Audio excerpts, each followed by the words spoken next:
Chris. I'm going to share a little bit about what it looks like to follow Christ for me.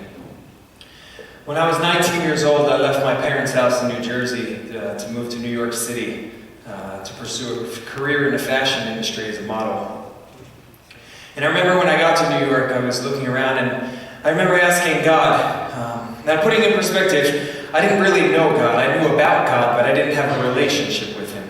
But I remember saying, God, why am I not working? Not working like my friends are working. I was working, but they were in billboards, they were in magazines, they were traveling the world.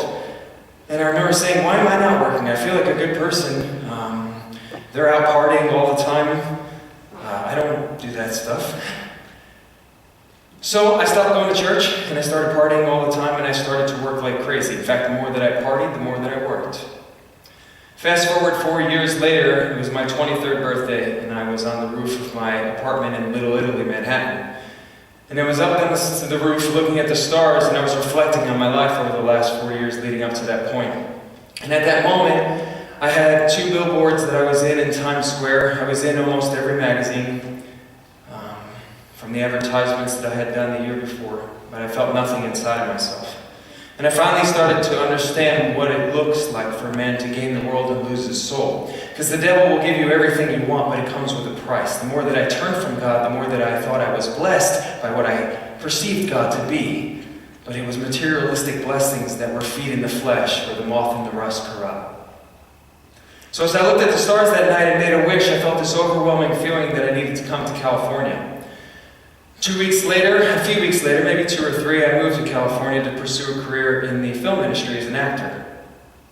It was 2 years after I stepped foot in California that I found myself on my 25th birthday in Vancouver, Canada, shooting the lead role in a $60 million film by 20th Century Fox.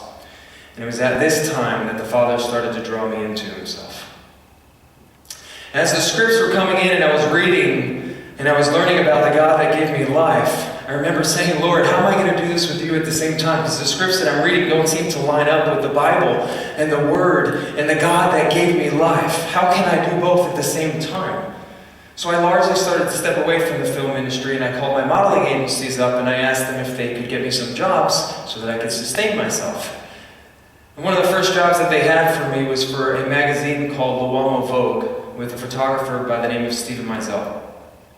Luomo Vogue was by far one of the most prestigious magazines, if not the most prestigious, for a male model to be in. And Stephen Meisel was the top 2 photographer within the world, either first or second.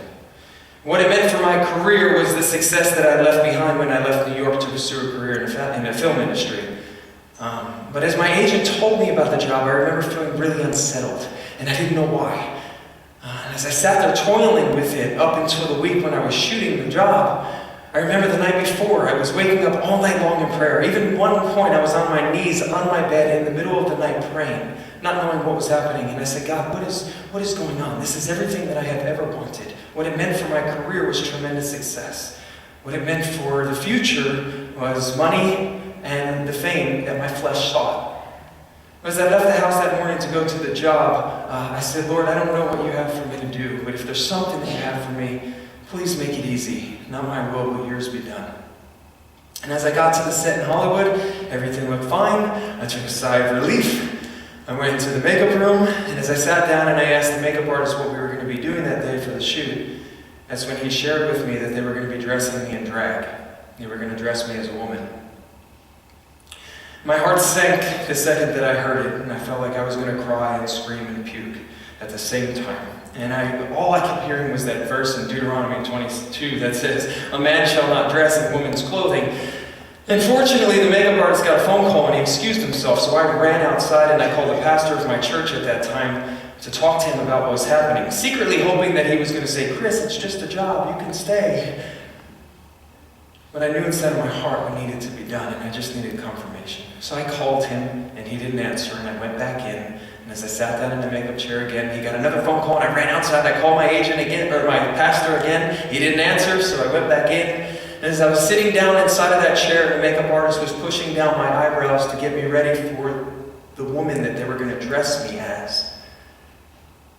I felt like I was dying inside.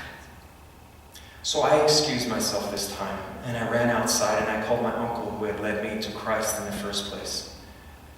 And as I started to explain to him what was going on with the shoot, he said, "You gotta go, Chris. You can't stay." So now the test stood before me. Was I going to call my agent, my gay agent of many years, up and tell him that I had found a love for Christ in my life and that I couldn't stay on this shoot because of my love for Jesus? Or was I going to choose the fame that was right in front of me because I knew what it represented, that job? I ended up calling my agent and I said, "David, I don't know if you'll understand this now, but I hope one day that you will. But God has come into my life and I can't do this job because of my love for him." And as I started to share that with him, he stopped me and he said, "Chris," he said, "we're in this together. If you're not comfortable, you leave that shoot right now." So I left, and what God had in the future for me was a lot of sets that I would walk off of, a lot of auditions that I would walk out of, a lot of callbacks that I would walk out of, a lot of roles that I would turn down. And ultimately, I remember reading in 1 Corinthians 1, "Who of you can glory in the presence of the Lord?" And I thought of everything that I had done up until that point in my life, and all the things that I desired to do in my career in the future, and then I imagined myself before our Creator. And I thought, how could I be living a life as if any of the stuff that I've done for the worldly glorification that I've received could make me look any different in His eyes? And then I thought, how much greater if I lived my life in a way that at the end of my days, there were so many more that could stand there with me because they had come to know the God that gave them life. So for me to walk with Christ, what that means is no compromise, no matter what